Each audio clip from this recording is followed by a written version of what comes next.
Alors les amis, j'avais le choix entre aller faire mon shampoing, faire mon petit wash and go, me faire mon petit make-up et ne pas avoir le temps de vous filmer la vidéo parce qu'il faut que j'aille chercher mon fils chez l'assistante maternelle, ou vous filmer la vidéo telle que je suis avec ma petite huile qui pose dans mes cheveux, etc.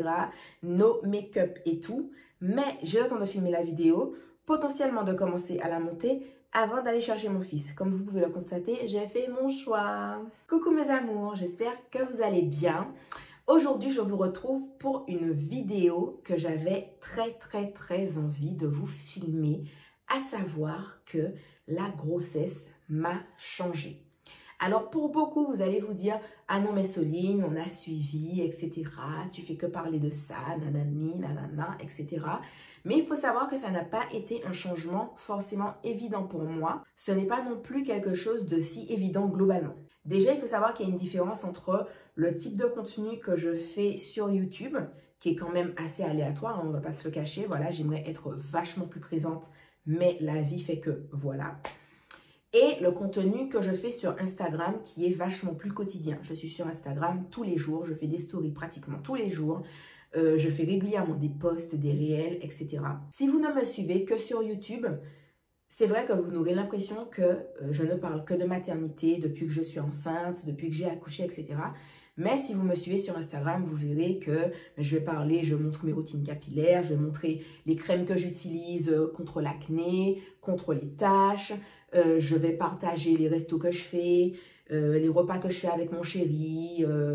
Je vais partager parfois des vêtements que j'ai achetés ou des produits coup de cœur que j'ai kiffé, que ce soit au supermarché ou autre. Voilà. Donc certes, je vais aussi parler maternité sur Instagram, mais ce sera moins « Oh là là, elle ne parle que de ça ». Il faut savoir que moi, à partir du moment où je suis tombée enceinte, j'avais vraiment une peur, c'était de tomber dans cette espèce de cliché, si on peut dire ça comme ça, de ok, la meuf, elle est tombée enceinte, elle ne parle plus que de grossesse, elle ne parle plus que de maternité, etc. et tout. Parce que c'est ce que je voyais sur les réseaux sociaux. Et d'ailleurs, même l'envie de vous faire cette vidéo-là est venue du fait que je suis plusieurs femmes qui sont enceintes et l'une d'entre elles faisait une question-réponse. Et on lui a posé comme question... quel type de contenu tu comptes faire dans les prochains mois? J'espère que ton compte ne va pas devenir un compte exclusivement maternité parce que ça me fait grave chier, etc. Enfin, c'était écrit en anglais, mais ça voulait dire un truc un peu dans ce goût-là. Et ça résumait vraiment toute la peur que j'ai nourrie en moi, on va dire, depuis un peu 2 ans. Alors, je dis 2 ans, pourquoi? Parce que mon fils a quoi? 1 an et 2 mois, bientôt 1 an et 3 mois. Et je compte dedans aussi les 9 mois de grossesse. Et c'est une peur que j'avais. Et alors, c'est pas quelque chose qui va changer quelque chose pour vous. Cette vidéo-là, elle va peut-être rien changer à votre existence. Mais moi, c'est une vidéo que j'avais envie de faire parce que maintenant, je m'envisage différemment, je me perçois différemment et je m'accepte également beaucoup plus. Alors, ça ne va rien changer à votre vie parce que je vais continuer ma série sur la maternité. Comme je vous l'ai dit, c'est quelque chose de très important pour moi. Mon chéri veut qu'on fasse des vidéos ensemble sur des thématiques et que voilà, on voulait filmer comme ça pour YouTube. Donc, c'est des choses qui sont en projet. Enfin, voilà, il y a plein de choses que j'ai envie de faire en dehors de la maternité concernant YouTube. Maintenant, mon temps n'est pas indéfini, illimité, etc. Mais où je dis qu'il n'y a pas de changement, c'est dans le sens où, par exemple, sur Instagram, vous ne verrez pas de changement. Vous me verrez toujours parler de mes cheveux, vous me verrez toujours parler de mes produits skincare, vous me verrez toujours parler de ce que j'aime cuisiner, etc. et tout. La seule chose qui a changé entre ces 2 dernières années et on va dire ces dernières semaines, c'est l'intention qu'il y a derrière, c'est l'émotion qu'il y a derrière. À partir de quoi je crée, à partir de quoi je produis, à partir de quoi je partage. Et c'est très triste de le dire, mais on va dire que ces 2 dernières années, c'était de la création à partir de la crainte, à partir de la peur. Dans le sens où j'avais peur d'être cataloguée comme « Oh, la meuf, elle est tombée enceinte, elle est devenue maman, elle parle que de ça, elle fait chier le monde. » Pourquoi? Parce que j'avais envie de faire chier personne. Voilà, j'avais envie de faire chier personne, j'avais envie de partager des choses qui m'intéressaient, etc. Alors, ça ne veut pas dire que tout ce que je partage Ce n'est pas des choses que j'ai envie de partager, mais que je me sens obligée de le faire. Pas du tout. Mais il y avait énormément de peur, de crainte, beaucoup d'émotions négatives autour de ces créations-là parce que je gardais toujours en tête, faut pas que ça soit que de la maternité. Parfois, je pouvais avoir des idées de contenu à faire et tout et je me disais oui, mais il faut que ça soit assez espacé avec un truc par rapport à la maternité parce que si je fais 2 posts d'affilée où ça parle maternité, ça va peut-être faire chier les gens, ils auront l'impression que je parle que de ça, etc. Ou bien si je parle trop cheveux, enfin si je fais 2 posts cheveux d'affilée, peut-être que les gens vont se dire si, peut-être que les gens vont se dire ça, enfin c'était vraiment une surréflexion sur énormément de choses. Tout ça à partir de la peur de se dire « Oh punaise, les gens vont se dire que Soline a changé. » Eh bien, en fait, oui, Soline a changé. Soline a changé.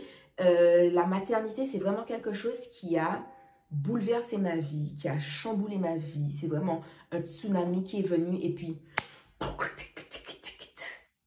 Et quand je dis la maternité... c'est vraiment dans un sens plus profond que juste avoir un enfant avec moi. Dans le sens où la façon dont j'ai vécu ces 2 dernières années, c'est vraiment comme si j'avais fait 15 ans de thérapie, mais condensé en 2. Donc, quand je dis que c'est un véritable changement intérieur, c'est même pas juste dans le fait de « Oh, elle a mis au monde un nouvel être humain » et puis elle se dit oh mon Dieu, c'est un nouvel être humain, je m'intéresse qu'à lui, nanani, nanana. » Ça m'a vraiment bouleversée dans tous les aspects de ma vie, même professionnellement. J'en ai déjà parlé dans beaucoup de lives sur Instagram, mais il y a des collaborations auxquelles j'ai mis fin parce que je me disais, allons non, c'est pas ce que j'ai envie d'apprendre à mon fils. J'ai pas envie qu'il courbe les chines et qu'il laisse les gens le traiter comme de la merde. J'ai mis fin à des relations, à des amitiés parce que, pareil, je ne me trouvais pas respectée ou quoi que ce soit. Et oui, c'est la maternité qui a permis ça parce que je me disais, c'est pas l'exemple en fait que j'ai envie de donner à mon enfant. Tu vois ce que je veux dire? Et oui, c'est la maternité qui a amené ça. Pareil sur ma façon de percevoir mon travail. Il faut savoir que quand tu es créateur de contenu, forcément, tu es entrepreneur parce que c'est comme ça que tu déclares tes revenus, c'est comme ça que tu payes tes impôts, tu es forcément entrepreneur. Bon, sauf si tu crées ta société, tu te prends en tant que salarié, machin, dans ta propre société. C'est encore un autre truc, mais tu es quand même dans une branche d'entrepreneuriat, tu vois. Et c'est quelque chose dans lequel je refusais plus ou moins de me mettre, tu vois, parce que j'avais l'impression que les entrepreneurs, c'était des gens bien précis, bien particuliers, avec des skills bien précis, bien particuliers, etc. Et c'est vrai que la maternité, encore une fois, tu vois, m'a permis de me percevoir totalement différemment et d'arrêter de me sous-estimer, tu vois. En étant sur les réseaux sociaux, j'ai eu la chance d'avoir accès à plein d'autres choses que je pouvais faire à côté, comme d'aider des marques à se développer ou avoir leur stratégie marketing, en tout cas liée à l'influence sur les réseaux, etc. Les aider. J'ai eu accès à énormément de choses, mais c'était à chaque fois des choses où je me disais, bon, ben, je donne un petit coup de main par-ci, oh, ben, je donne un petit coup de main par-là. Et j'ai eu une prise de conscience il y a quelques mois où je me suis dit, mais Soline, c'est des véritables trucs que tu fais, tu vois. Alors certes, c'est peut-être ponctuel. Tu n'as peut-être pas, je sais pas moi, 5 entreprises régulièrement qui font appel à toi ou je sais pas quoi. Mais dans différents domaines, oui, en fait, tu as différents aspects des choses que tu fais et c'est des choses que tu peux exploiter. C'est des choses que tu peux quadrifier, etc. Que tu peux vraiment travailler pour propulser à un autre niveau. Et cette perception de moi-même, elle a été due au fait que je me perçoive différemment, encore une fois, à cause de la maternité. Parce que comme je vous l'ai dit, tout ce moment de gestation où j'étais enceinte, tout ce moment de remise en question, en élevant mon fils, en essayant de nous apprivoiser, lui comme moi, etc., comme je vous ai dit, c'est comme si j'avais pris 15 ans de thérapie dans les dents, sauf qu'il y a 2 ans qui se sont passés.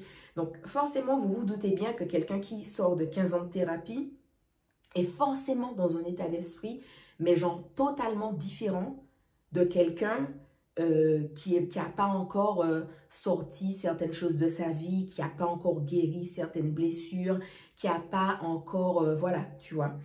Et avant, c'était quelque chose que je ne m'autorisais pas à vivre pleinement. Que oui, la maternité, ça m'a changé sur plein de points, que ça m'a aidé à évoluer sur plein de points. Alors, je voyais que ça m'avait aidé à évoluer, mais j'en parlais pas forcément.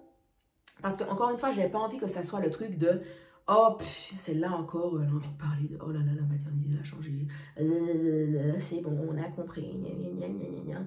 Et je trouve ça tellement dommage, en fait, d'avoir un état d'esprit comme ça parce que de notre côté, on est les premiers à profiter. Quand je dis profiter, c'est pas dans un sens péjoratif ou négatif. C'est vraiment dans le sens tu enjoy ta vie de produits qui découlent de personnes qui ont été bouleversées par leur maternité, tu vois. Un exemple tout bête, Madame la Présidente.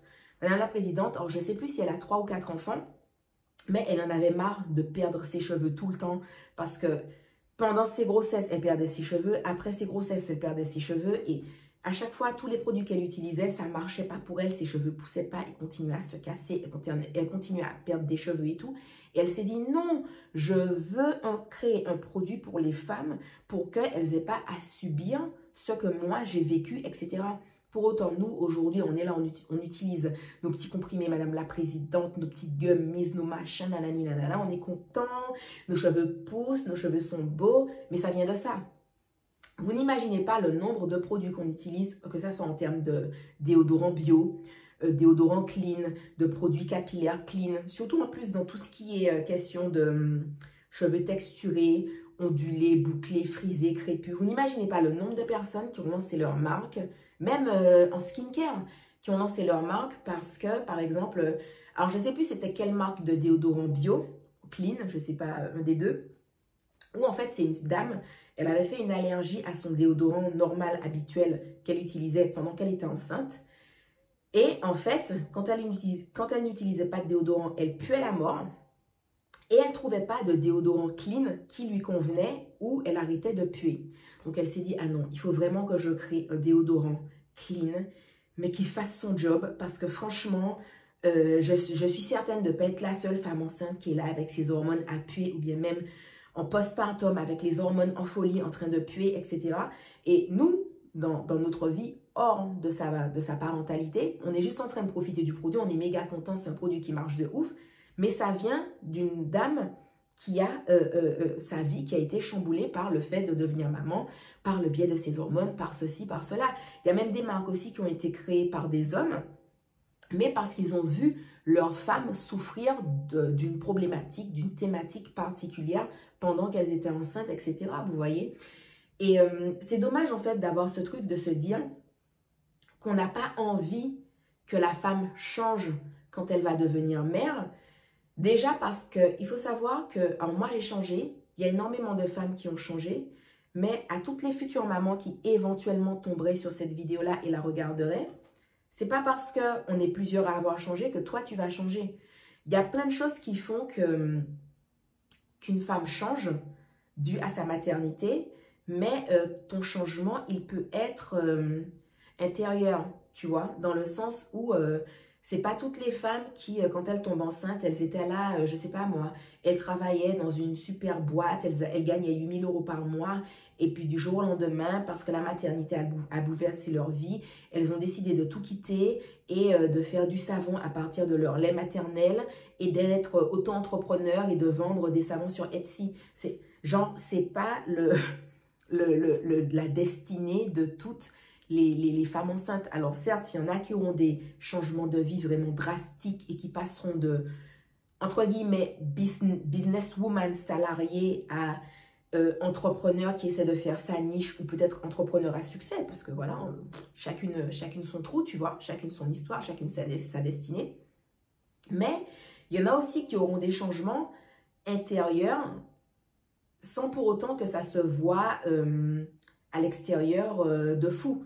Je vous donne un exemple avec mon chéri et moi.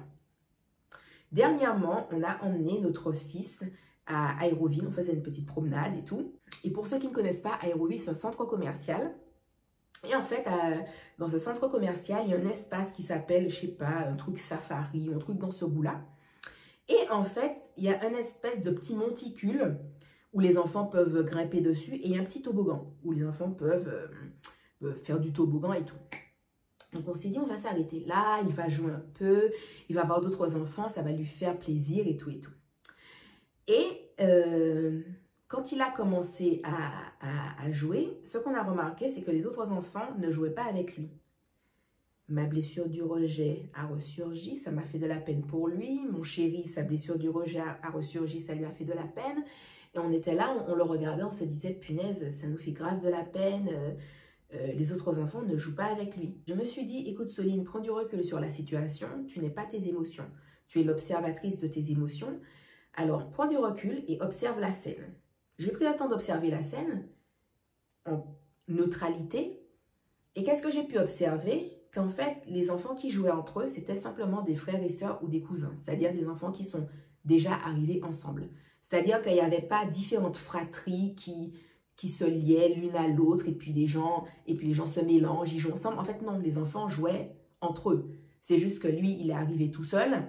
Et en fait, j'ai pu observer que tous les enfants qui étaient arrivés tout seuls, en fait, ils jouaient tout seuls. Les autres enfants ne jouaient pas avec eux. Donc, c'était rien de dirigé, genre, contre notre fils en mode « Oh, les autres enfants ne veulent pas jouer avec lui. Il est en train de vivre une situation de rejet. » Pas du tout. C'était juste une projection de mes blessures de rejet, des blessures de rejet de mon chéri qu'on projetait sur lui en se disant oh, « C'est comme ça qu'il vit la situation. » Alors que pas du tout. Et ensuite, en observant, qu'est-ce que j'ai pu constater? Que lui, il n'était absolument pas en train de vivre un mauvais moment. C'est-à-dire qu'à chaque fois qu'un enfant arrivait en haut du monticule, il souriait et il l'applaudissait. Il était là. Il a passé tout son temps à encourager tous les autres enfants qui étaient autour de lui. Quand les autres enfants faisaient le toboggan, il était là, il souriait, il applaudissait, etc. et tout. On n'était pas du tout devant un enfant qui est en train de vivre une situation qui est négative, qui est triste, etc. et tout.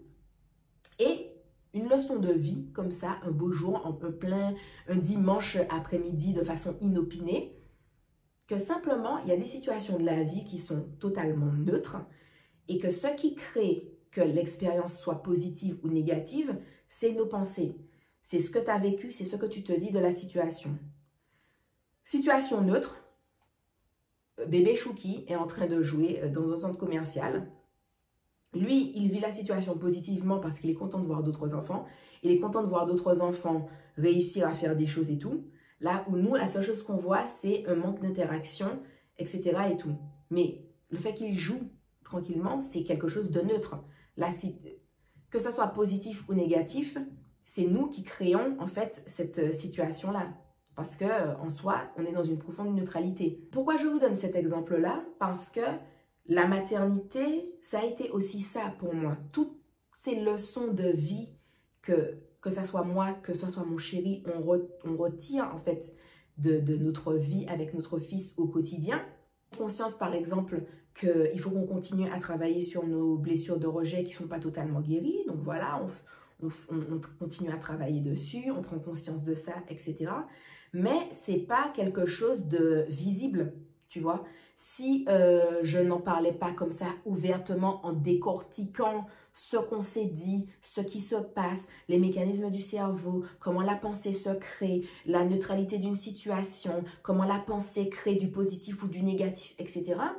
Toi, en face, à aucun moment, tu vas te dire « Non, mais ça se voit que Soline est en train de guérir une blessure de rejet. » Genre, non, tu vois, c'est des changements que tu vas vivre dans ta maternité, mais qui ne sont pas du tout visibles. Ce n'est pas un changement qui va t'amener particulièrement à changer de travail, à changer de cercle d'amis. Voilà, c'est des changements qui se font où tu vois la vie différemment, où tu prends en maturité, où tu grandis, que ce soit psychologiquement, émotionnellement, voilà, sur différents points.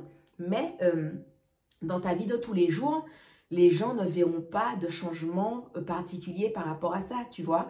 De la même façon, on parle beaucoup des femmes qui sont impactées par la maternité et qui changent, mais les hommes aussi peuvent l'être, tu vois. Alors certes, dans une moindre mesure, mais ils peuvent l'être également, tu vois. Enfin donc voilà, les amis, j'ai beaucoup parlé, j'ai beaucoup blablaté parce que c'est un sujet que j'avais envie d'aborder en fait, tout simplement comme ça. Et ça me semblait important d'en parler. Déjà pour rassurer les nouvelles mamans parce que comme je l'ai dit, c'est pas parce que tu es enceinte que ta vie va forcément changer du tout au tout. Voilà, et puis il faut aussi se rendre compte que les femmes qui changent, elles ne le font pas forcément intentionnellement, vous voyez. Par exemple, aujourd'hui, je peux le dire parce que tout ça, ce sont des choses qui sont derrière nous. Mais si mon fils n'avait pas été malade, je ne pense pas que la maternité m'aurait changé à ce point-là. Vous voyez, je ne pense pas que je me serais à ce point remise en question, travaillé sur moi-même, etc. Est-ce que je l'aurais fait? Certainement, mais probablement dans des années plus tard, etc. C'est pour ça que je vous dis que j'ai vraiment cette sensation que d'avoir fait genre 15 ans de thérapie condensée en 2 années, tu vois, entre la grossesse et puis l'accouchement, et puis bon, le postpartum, etc. et tout. Si votre enfant a une condition particulière, que ça soit qu'il est malade, il a une peau plus réactive que les autres enfants, etc., oui, vous allez être plus absorbé par votre maternité qu'une maman où son enfant n'a rien de particulier. Son enfant mange bien, son enfant dort bien, son enfant se développe bien, son enfant... tout ce que son enfant est censé faire à un certain âge, il le fait, etc. et tout. Et il ne faut pas croire, en fait, parce que la parole s'est libérée autour des soucis de la maternité, des soucis du postpartum, des dépressions postpartum. En fait, ce n'est pas parce que la parole s'est libérée autour des éléments négatifs qui peuvent être vécus, que ce soit physiquement ou émotionnellement dans la maternité, que ça veut dire que les maternités qui sont sans souci n'existe pas, en fait. Vous voyez, il ne faut pas le prendre comme des espèces d'attaques ou le fait de vouloir dire que la maternité, c'est un immense bloc qui est négatif ou quoi que ce soit, en fait. C'est vraiment un tout. Et dans le tout, il y a des éléments négatifs, il y a des éléments positifs. Pendant de nombreuses années, des siècles, etc., les éléments négatifs étaient complètement tus. Donc, maintenant qu'ils sont libérés, il ne faut pas le prendre comme forcément, c'est que du négatif, c'est que ceci, c'est que cela, parce qu'il y a aussi beaucoup de femmes que la maternité ne chamboule pas particulièrement, beaucoup de femmes pour lesquelles la maternité ne va rien changer en particulier et tout, ou qui ne vont rien vivre de particulier. Elles vont accoucher, que ce soit par voie basse, par césarienne, tout va bien se passer. Le lendemain, elles seront en train de marcher, de continuer leur petite vie normalement. Leur enfant, il va faire ses nuits tout de suite. Enfin voilà, il y a des personnes qui ont des accouchements et des postpartum ou même des grossesses qui sont totalement lisses et sans qu'il n'y ait aucun, je ne vais pas dire incident, mais sans aucun petit bump, si on peut dire ça comme ça. Je vais m'arrêter là avant que la vidéo ne fasse 40 minutes parce que sinon j'ai juste l'impression que je vais ajouter des sujets. Donc voilà les amis. Mais si vous devez retenir quelque chose de cette vidéo, c'est que rien ne va changer pour vous. Vous verrez toujours le même type de contenu. La seule chose qui change, c'est les intentions qu'il y a derrière. C'est la joie, en fait. C'est vraiment cette liberté de m'être beaucoup mieux acceptée moi dans mes changements. Et maintenant, le fait de créer et de partager, mais la source de ça, voilà, de ce que je partage maintenant, c'est plus la peur de décevoir, la peur de ceci, la peur de déranger, c'est l'amour du partage, c'est la joie du partage, c'est la liberté d'être soi, c'est la joie d'être, voilà, c'est ça. Donc c'est juste ce qui change, mais en termes de contenu, ça ne change rien pour vous. Donc voilà, j'espère que vous avez apprécié cette petite vidéo totalement inutile pour vous, mais que j'ai adoré vous filmer. Et moi, je vous fais plein de bisous. Et puis, je vous dis à la prochaine dans une autre vidéo. Si jamais j'ai le temps, je filme une deuxième vidéo dans le round Raboom. Donc, on verra bien. Si vous me voyez avec la même tête, le même vêtement dans une autre vidéo totalement différente, vous saurez. Et si ça n'arrive pas, c'est que je n'ai pas eu le temps. Voilà. Bisous, bisous.